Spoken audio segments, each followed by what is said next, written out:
All right, so we're back, and You don't even know what episode this is. no, I have no I idea. don't either. Wasn't even gonna even attempt a number. It was a slow summer. Yeah. Yeah, it was crazy. I mean, things have ramped up quite a bit the last 2 weeks, which is awesome. Loving that. Although a job just postponed into December, so don't love that, but also don't hate it because it means that we can button up a few things pre-Thanksgiving. So that's kind of it's a blessing and a curse because it takes December dates away, which means we can't fill any last-minute requests, but also means we're going to Thanksgiving without going nuts. So Yeah. I don't hate it. Well, the context, though, I mean, 2 freaking hurricanes I know. blasted us out of the water. Yeah. We had, Helene, which was terrible. That was a surprise terrible too. Like no one really thought it was going to be like the immense amount of flooding that we incurred. Yeah. And then worse for people up north, too. But then Milton, too, and that was like anyone who was toughening it out to not reschedule through Helene was like, oh, we can still do it. And then Milton comes. I was like, Yeah. we have. You're like, hey, we get it. We 2 hurricanes. I know, and we both know a lot of people who were very heavily affected. So Yeah. Yeah, definitely. Yeah. Throwback though, I was in a few episodes ago we were talking about the Rays Stadium and all that, the Trop, and then the roof gets blown off of it. I'm like, oh man, this didn't age well. No, it did not. They are they're struggling to give an answer as to can the Rays even play there this upcoming season. I saw on the news that they weren't going to play there, that they wouldn't even have the roof built again until March of next year. Wow. Which seems kind of crazy because it's just canvas, right? But yeah, it's custom made and all that. Yeah, it's so March of 2025. Mm-hmm. Technically, the season starts in April, so yeah, but kind of really close. I don't know what's up there right now. I haven't driven by. I was gonna say even one delay, and it could be just if it's a week delay, ta-da, they can't even have opening day there. Right. So I think that's what the article was saying, that they would miss opening day and all that. It's just all crazy, the fun stuff. Which is absolutely mind-boggling. That I don't know if their opening day was here or if they were away for that first weekend. Mm-hmm. But yeah, I mean, they were making phone calls last I read that to start planning to either start or have the entire season potentially. Obviously, a lot of variables go into that. Not even at Trop. So, but I mean, you have to think it's probably at least the start of the season. At least. Yeah, I think this is the turning point where we lose the Rays as a team here. That's just. Yeah, you're recording, right? I see you eyeballing the. Yeah. Have you heard any news about local production companies in the area though? Because I know there's some that did incur flooding and they're having troubles too. Yep. I know a lot of small businesses are having trouble. Mm-hmm. So I have a buddy who is in production and he's just traveling because he's getting more out-of-state work right now. That's crazy. Than he is in-state. He does small business work, and the small businesses don't really have the money to spend on productions. So he's been going up to to Georgia, northern New York, and just all over the place to get work. Yeah, it's just crazy. Yeah, I got a buddy who's he's a gaffer in the area. Andrew, we've mentioned him a few times, and he's almost exclusively working out of state right now.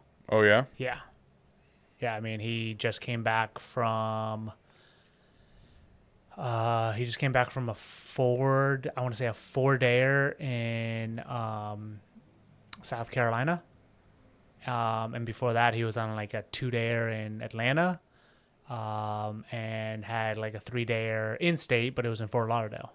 Yeah. So I can't imagine what our film commissioners are thinking too right now. I'd love to talk to them. And here they are. Yeah, right. That'd be a great segue. So because it's got to be tough. I mean, we just had the Film Florida, like, what was it, Q3 meetings, and we heard a lot of good news. Yep.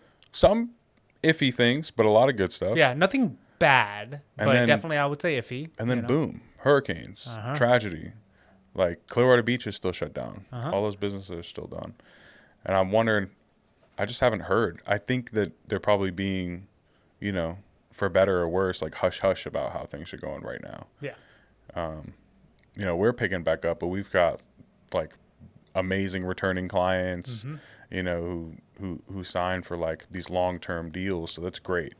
But, that's what I want to hear from the commissioners is how are the people who are like the job to job people? How are they doing? There's no way they're doing well. I hate to say it. I hate to be pessimistic in that regard. Yeah. But I mean, there's no way if you're on a job basis, if you're already kind of like legitimately hustling for your next job, there's no way. I mean, I have a lot of amazing clients. One just kind of had to bow out for the rest of their agreement for the rest of the year.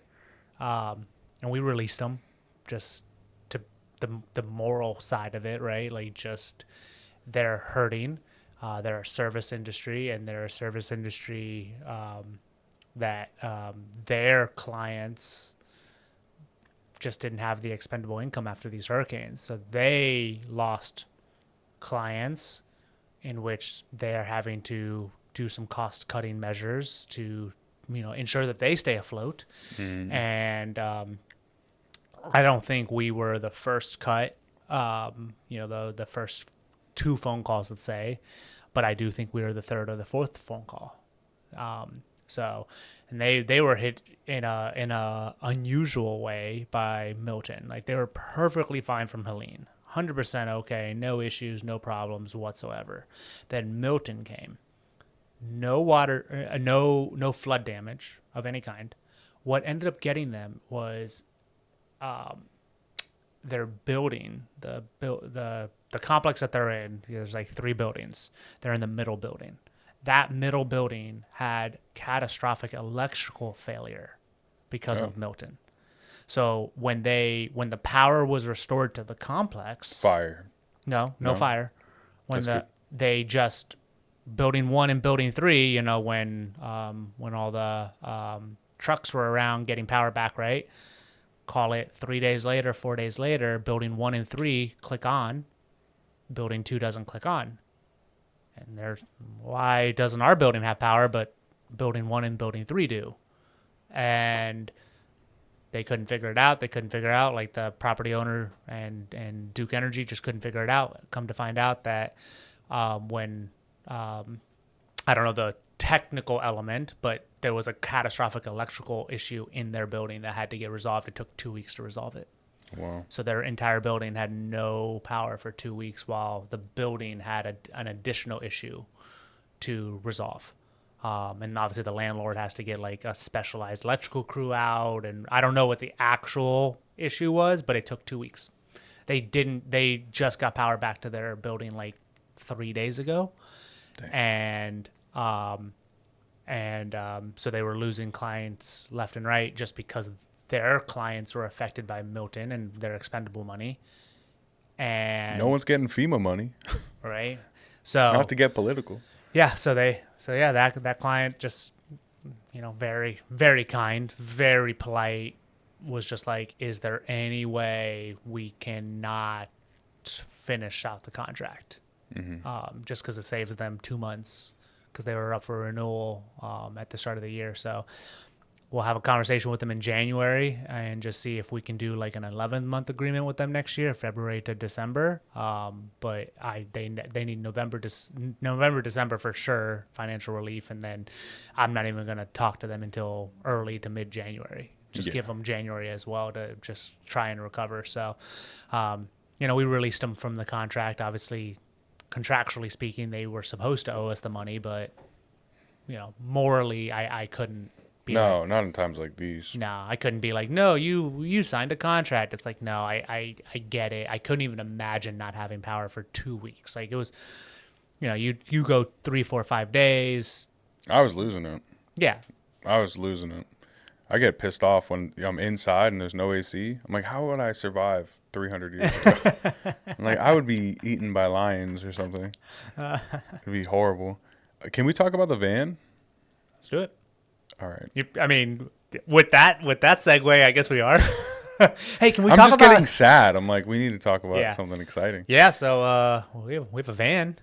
Yeah. So it's a ProMaster 3500, big Ram, big thing, and high roof extended.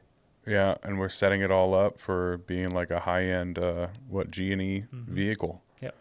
And custom fitted, everything built to be like perfectly workable for the the pros out there. And it's coming along. Yeah. It's hard.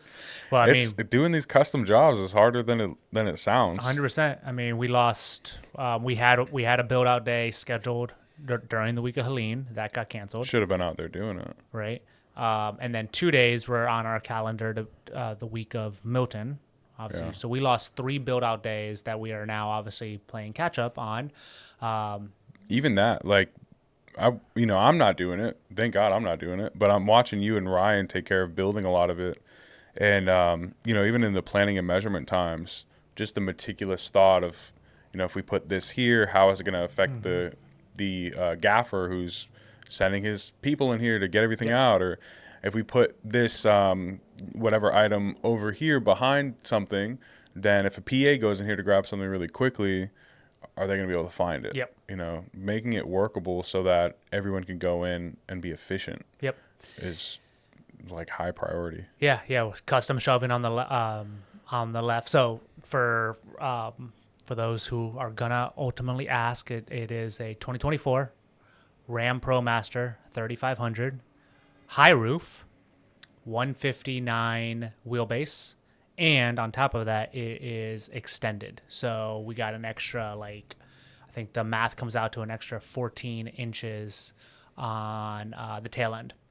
On top of that, we are installing a Tommy gate on the outside, so nice motorized lift, so that way no one is breaking their back, and that is going to, I think, be very much loved by the crew, because if you push a cart once or twice into a van, out of a van, 1 day, 2 days, kind of sucks. But if you do it 10, 12, 15, 100 times, you're just mad. Well, we've all worked out of the trailer, but the trailer is so much lower to the ground. And even then, some of those carts suck to still push like in. the Does-All is hard to move around. It's 2 people. 2 people get that in. That's not a one-man job. You are going to... I've done it before. Have you? I don't think so. We're going to say yes. But the van, man, I was watching videos and I was looking at images of other people's vans and just seeing how much higher that angle is to get those carts it's in like there. Triple holy cow. Triple the height, like, to push up. Like, it's insane.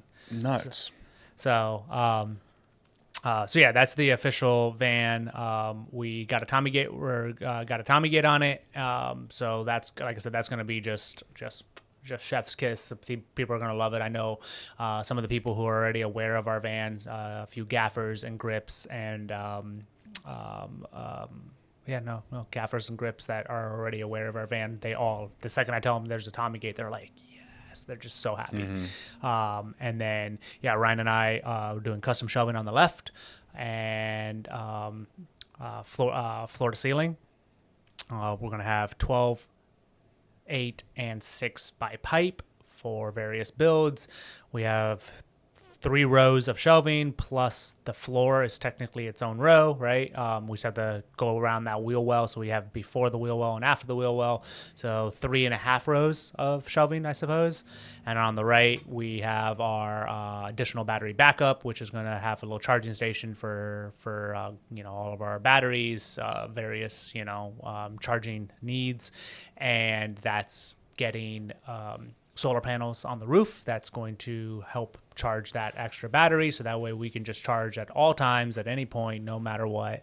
And on that right hand side, we have a nice little slot for a refrigerator. So we have a van refrigerator to keep our drinks and some little miniature crafty needs cold at all times. All it's missing is a coffee machine. Yeah, I mean, we might be able to make that happen. Who knows? But yeah, that'd be kind of amazing. Middle aisle cart, middle aisle opening for carts. So whatever the build out needs to be, whatever makes the most sense, we can put either like a senior mag liner and a hamper, or a mag liner and a camera cart, and like. But does it have Apple CarPlay? Yeah. Okay, yes, it does. That's what the people wanted to know. Yes, it does. I've only been the one who drives it so far while we're finalizing the build out, and I've already connected my phone and it's smooth, and you can have multiple drivers listed, so that way when you turn the vehicle on, you can say who you are and all your custom stuff comes up. No way. Mm-hmm. Yeah, I was messing around with my custom settings, how I like it, and everybody can have theirs, so that way it knows, are you a radio listener, and you just you click whatever, if Chris or Andrew or Ryan, whoever it is, and click Ryan's there. is going to be like straight to the self-help books. And all that. You are doing great today.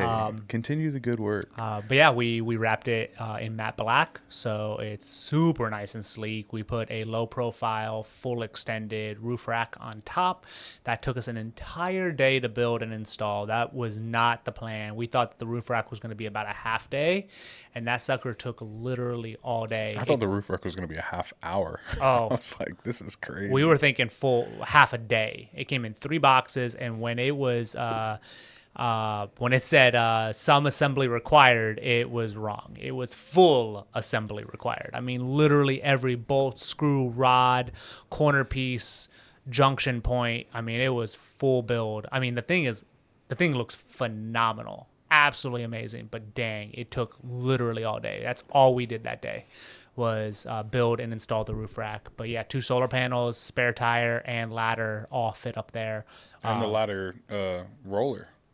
Yeah. Attached to that. Yep, ladder roller, so you can one person can get that down and up relatively easily, actually, especially with the Tommy gate, because that lifts you up, so that you just push, and that roller just helps glide it off, and then just have to strap it down. So yeah, and it's pretty good because there's no branding on it, so that way if you're going to rent it, you can comfortably know that your clients aren't going to be like, well, who is this? What's this production company? I thought you were them. You can just white label it out basically, and not have any issues. And it's got great curb appeal, so it's going to look nice. Your client, you're going to look what we've had, and was what worked great for us for years, and probably took us a long time to verbalize, was a truck and trailer, and we kind of started to feel like we were lawn maintenance people coming. Yeah, and it worked forever. It worked great. It did the job, but seeing the new van compared to that and just the curb appeal of it is night and day.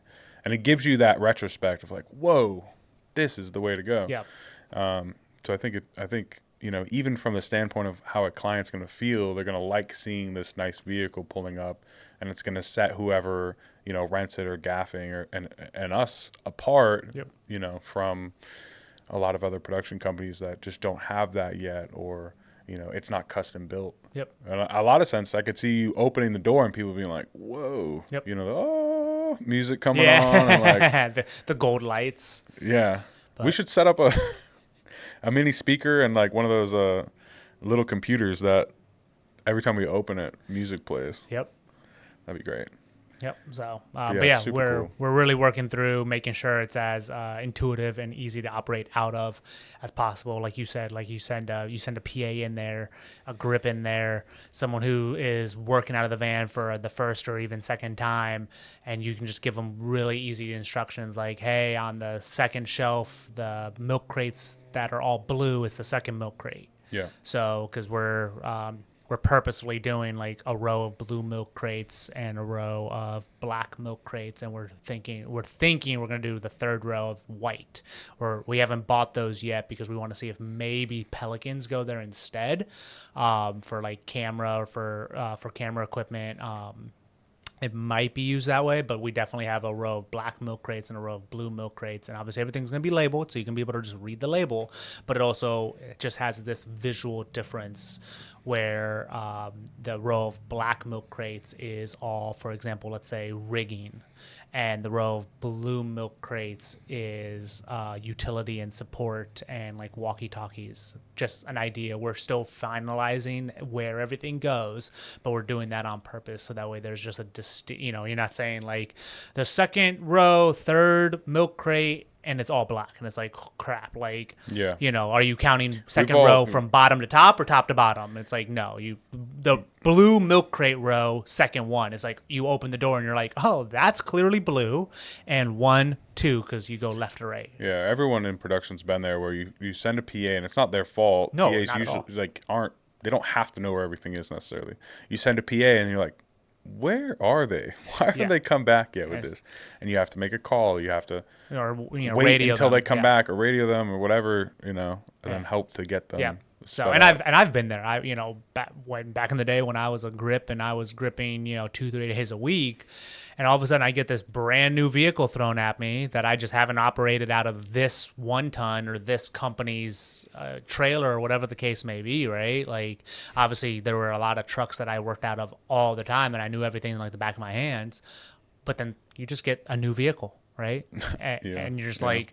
The DP all of a sudden tells you, or the key grip or whatever, is like, oh, on the left side, second shelf, and you're like, you pop in there and it all looks the same. You can tell it's the left because, let you know your lefts and your rights, but then Some you're of like, us. right? But like second shelf, are they counting bottom to top or are they counting top to bottom? Well, I was even laughing like our intern, Olivia, who's not a production intern. She's doing social media and all that and marketing. You and Ryan were out talking about the trailer, and you're like, should we put the beefies here and the low boys there, or the beefies here? And I looked at her and I said, do you know what a beefy is? And she's like, I'm trying to figure it out. I'm like, I know. I was like, I still question it, and I've been around this forever now. And I was trying to explain to her, and I was like, you kind of have to see it to know what it is, and you'll get used to it one day. And some of it makes sense, and some just does not. Yeah, like. A low boy, like a low combo. Like you see it and you go, oh, that is a low boy. Like it's low to the grid. Like it just kind of makes sense, right? Yeah. She's laughing. I'm laughing. But even those realizations, I'm like, you put a beefy somewhere really obvious. Correct. So that it's just going to help. Yep. Yep. But. So yeah, we're putting diamond plate on the back doors. It's going to hold some beefy stands, beefy burritos, low boys, 5 layers. So yeah, we got a whole slot for 4x and 2x3s, 18 by 24s. We got a lot. I'm really excited for it. As of this record, we're about, call it 2, if everything goes our way, 2 weeks, but realistically, I'm not even going to sugarcoat it, it's going to be 3 weeks. So we're almost there. We're really close to the finish line here. I'd say we're a little over halfway done. It's just some of the details. We got a 1 custom shelving piece coming to us, so that needs to be delivered next week and then installed. So we're close. We're really, really close. Even once it's done, quote unquote, we're still, I'm sure, going to tinker with it 100%, and all that. 100%. Because you'll have a grip that comes in or a gaffer that comes in and say, this should be there. And you're like, oh, duh, that makes so much sense. Yeah, exactly. So once the shelving's installed, the shelving's not going anywhere. That's for sure. But yeah, placements of some stuff is going to make some sense. We're talking about like 1 of 3 ways to hang or insert all of our rags, all of our 6, 8, and 12 buys. Do we put them all in a row in order, in alphabetical order? Do we do it by diffusion strength? Is it just kind of a free-for-all mesh system that's left to right? There's a few different ways there because I've been out of some trucks that are super, super, super organized, but if you don't operate out of it daily, it doesn't make sense to you. Yeah. But then like the super traditional ways can also be annoying because it's just kind of like all the 6 buys are in this little quadrant, and then you're just grabbing and you're like, oh, which one's which? Like, so a few little things like that. We're trying our hardest, and there's gonna be something that we get wrong or is just kind of a small little nuisance to us or to others, but makes sense to us. But We're pumped. It looks awesome though. Like visually on the outside right now, you open it and it's only half done on the inside, but the outside looks so good. Clean, awesome. That matte black, low profile roof rack and that Tommy gate. Psh, The only thing money. I haven't heard you guys say, and I'm hoping gets added to it, some off-road wheels. I've seen some people get stuck in the mud. You need some extra grip. I'm just saying. Honestly, I've had the thought, and also doing a slight suspension upgrade, just so that guy doesn't sit too low. Oh yeah. So. Yeah. But yeah. Well, when you do the suspension, throw those wheels on there. Right. It won't be that much. Probably $1,200. So I actually think I'm gonna upgrade the wheels once these wheels are run through. Yeah. So I think I paid for them already, right? And they're. Put them on your truck. I swap them. I just do it. My truck tires are bald. Let me just take these. Just do a little. Yeah, that's not. You may not be wrong there, actually. So, because my truck tires are probably coming up in the next. If I had to take a miscellaneous stab in the dark, I'd probably say about 1,500, 2,000 miles. So yeah, right around the corner. Yeah, I'm full of great ideas. I have to get going and get on a call here in the next 5 minutes. I'll ask. Can we talk about the website, or are we keeping that hush hush? We're keeping it hush hush right now. All right. Well, there's something coming, guys. Yeah, there's something coming on. I won't even cut that part out. There's something coming. It's very exciting. A lot of, we've kind of foreshadowed. There's this kind of slowness that had been going on during the summer, but it's really gave us a lot of opportunity to upgrade internally, with the van, this other thing, and to come in next year super hot. Yeah. Which is super, super, super yeah. exciting. Q4 started slow because of the hurricanes, but it seems like it's going to end really, really well for us. So we got a few just absolute baller jobs coming around the corner in the next few weeks, right before Thanksgiving, and then before we hit Christmas, we have another really cool job that we're going to round out the year. So we'll be enjoying our Christmas break once all these jobs are done, and we're absolutely exhausted, but very fulfilled. So I'm pumped. Yeah. All right. I got to get to a meeting. Sounds like a deal. Thank you, guys.